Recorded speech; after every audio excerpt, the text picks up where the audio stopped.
অবশেষে ওই bus stand দিয়ে বাস না পায়া আরেক বাস স্ট্যান্ডে এসে থামলাম। পুরো রাস্তা দিয়ে গাড়ি যাইতেছে। এটা হচ্ছে পাহাড়ের উপরের একটা জায়গা। তো পাহাড়ের এই উপরে আসার পরে আশেপাশে সব কিছু দেখার পরে যেই জিনিসটা সব থেকে আশ্চর্যজনক এবং চোখে পড়ছে সেটা হচ্ছে আরবের খেজুর গাছ। আমি বুঝি না ইতালিতে পাহাড়ের উপরে এই আরবের খেজুর গাছ কে লাগিয়ে রেখে গেছে, এটা কিভাবে হয়েছে? এটা একটা $1 মিলিয়ন কোয়েশ্চেন। সেকেন্ড যে ব্যাপারটা সেটা হচ্ছে রাস্তার পাশের, আমি প্রথমে ভাবছি এটা মনে হয় জব হবে, আমাদের দেশে যে জব ভুট্টা এই টাইপের আসলে শেপে হয়। তো আসার পরে প্রথমে খেয়াল করলাম যে আসলে না, এটা তো জব না, এত রাস্তার পাশে বুনো ফুল টাইপের কোনো কিছু হবে।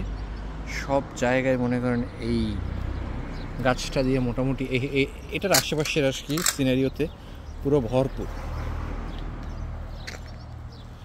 জিনিসটা আসলে সৌন্দর্যবর্ধক, খুব বেশি খারাপ না, বুনো ফুল হলেও ভালোই লাগে।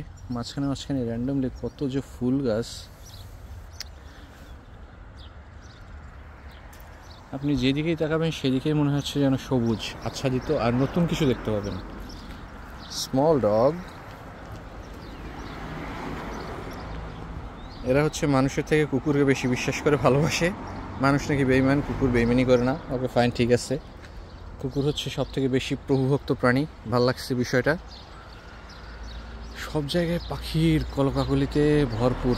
আবহাওয়াটা বৃষ্টি হবে ভাব, মনে হচ্ছে যেন এখনই বৃষ্টি হয়ে যাবে। এগুলো সব ময়লার ডাস্টবিন, এগুলো সব রিপ্লেস করে সকালবেলা তুলে নিয়ে যায়, ময়লাগুলো ফেলে দেয়, আবার নতুন করে আসে।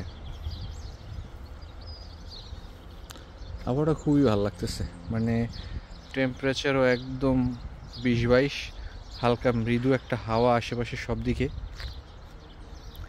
জোস পুরাই ওয়াও।